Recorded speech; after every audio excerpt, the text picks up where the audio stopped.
These are some notes to go along with Song for My Father, which was one of the songs this week for our analysis. And sticking to the modules like we do. First module is 2-2 regarding form and structure. And breaking this tune down by letters should come up with this being an AAB tune, where the initial 8 bars repeat, and then the B section is something different than what we heard before. Regarding Module 2-3 for field changes, there's not necessarily much difference in the original recording on this. However, I am going to link to my analysis the SF Jazz Collective's recording of this, and I should say their arrangement of this, which definitely does some things with feel that we're not used to hearing on a chart like this. And as I've said many times before, when you have a chart that is so well known, like Song for My Father, and is usually played a certain way by a great many people, it really opens up opportunity for you to manipulate and to do some different things. With that comes the bias and preconceived notion of how people are expecting to hear it, so that could either benefit or perhaps negatively impact how it's received. But we can't necessarily as artists control how people receive, whatever we're putting out there.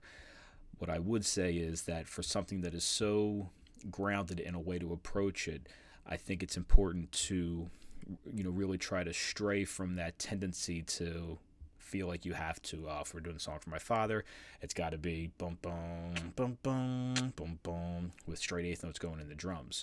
Expand your horizons and really think about it.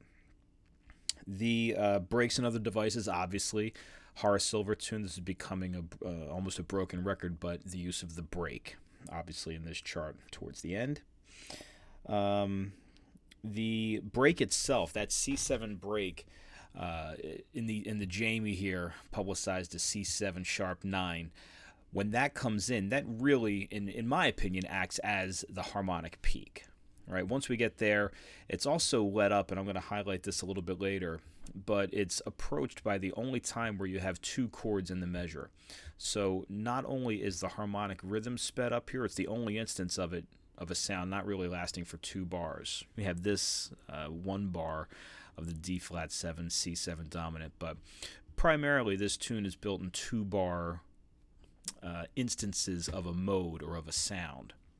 Right here, this is the only instance where we have 2 chords per bar.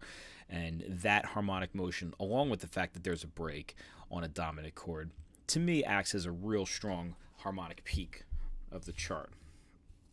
The song is 24 bars long for Module 2-6. Module 3-2, the grooves and styles, it has a bossa-esque bass line, and 1 and 3 and 1 and 3. Right? We're used to hearing that. So there's definitely a twinge of bossa, and James, in his analysis, brought up something to, and maybe he can talk about it when we have our meeting. But saying that Horace Silver's piece was inspired by when the group went down to Brazil. So obviously, there's some Brazilian ties to bossa nova music, without a doubt.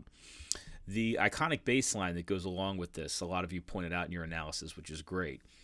And I think it's also, again, maybe splitting hairs here, but it doesn't even start on the root, right? It starts on 5 going to 1. So that part in itself where, the iconic bass line doesn't necessarily start on 1, I thought that was just something that really stuck out to me. You would normally associate a lot of the bass figures starting out on the root of the chord. And I know it's 5 to 1, but just that sound of 5 starting out rather than 1. The Module 4-3, I think there's an instance of modal harmony here where you have, like I said before, really 2 bars to explore the tonalities that are there. So it's not necessarily cycle harmony. There's not really much 2-5 happening in this chart. And it's not a chart really working bright to dark harmony at all. I think you could probably argue it where, it gets to the most tense, and then it kind of, maybe the brightest or the most excited, and then kind of calms back down. But I do think that if we were going to use one of our modules for this, it would be something along the lines of modal harmony.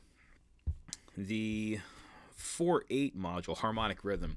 Again, I just wanted to reiterate this instance of two chords in the same bar creating a little bit more motion than we're used to prior to that, which adds to this being the harmonic peak.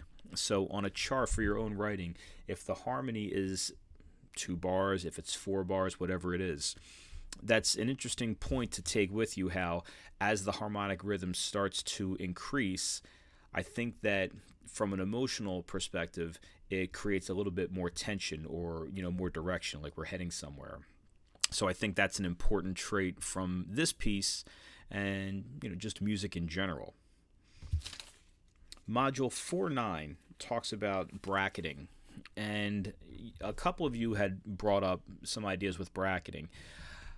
On this, one idea would be to take a bracket of a grip, and a grip being there's several of them. Probably the most common one is a 1-2-5 grip, where if you took a key and you took, like, let's say in this case, or if you just took the key of C, a 1-2-5 grip in the key of C would be the notes C, D, and G, and those specific notes, that sound, that grip sound, is a really effective way to arrange for 3 horns. And again, there's a bunch of different grips. There's 1-4-5 grip, and the list goes on and on.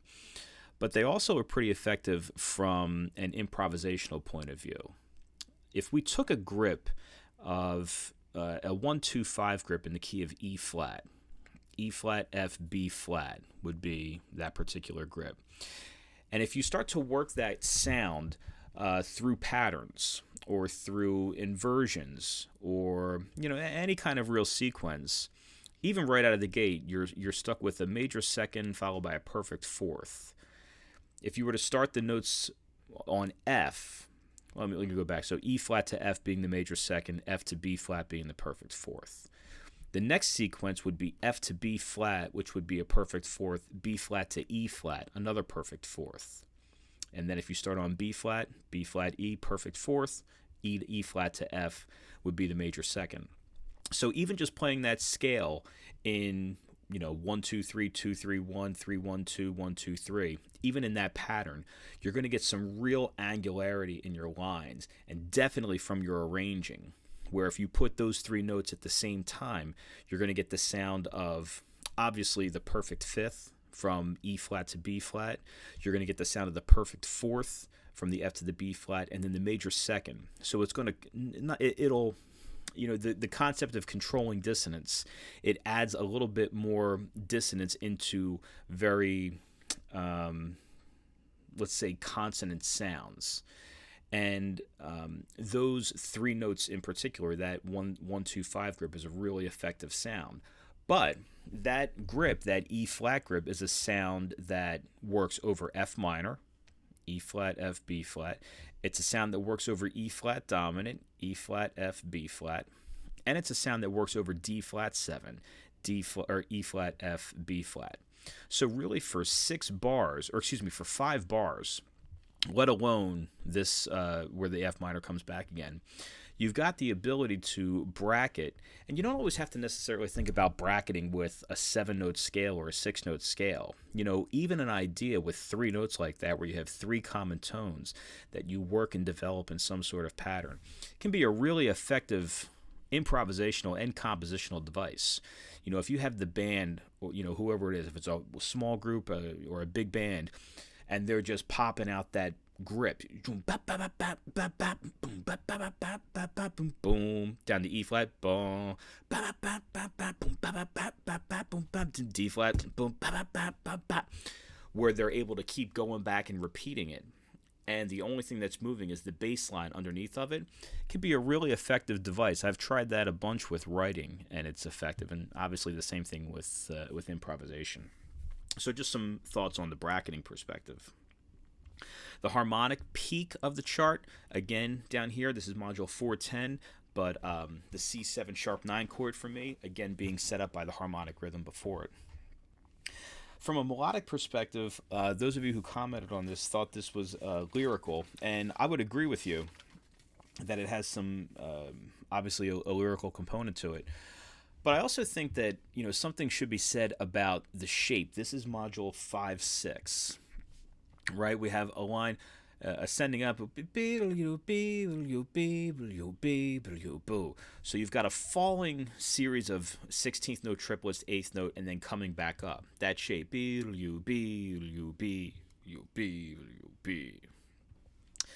Then this almost acts as an answer to this, right? Or like a second thought, right? This is some sort of really heavy hip statement right here. And then, oh, well, did you think about this? And then at the very end, yeah. Right, I hear something like that happening in there on this chart. This part always it just kind of stuck with me because I don't necessarily hear this tying into this. I can see the shape where you've got the falling line and then the leap back up. That makes sense to me. But this always just seemed to me as an afterthought to this. And not that I'm going to make any huge statement or anything like that, but it struck me that the shape of this line, the shape of this all makes sense. This one's a little different. It's similar. It's not exactly the same, but I do think that they are tied in by the shape that's been established here. And then the same thing here. The end of the phrase always resolving up, right? Resolving up. The end of the phrase is usually heading up. So those are some thoughts that I had for Song from My Father. I hope this, maybe jars a couple things loose for you guys, or kind of enhances what you've already said, or maybe makes you think about some things in a different way. So again, looking forward to checking out all of your analyses on this, and we'll be back at them soon. Bye.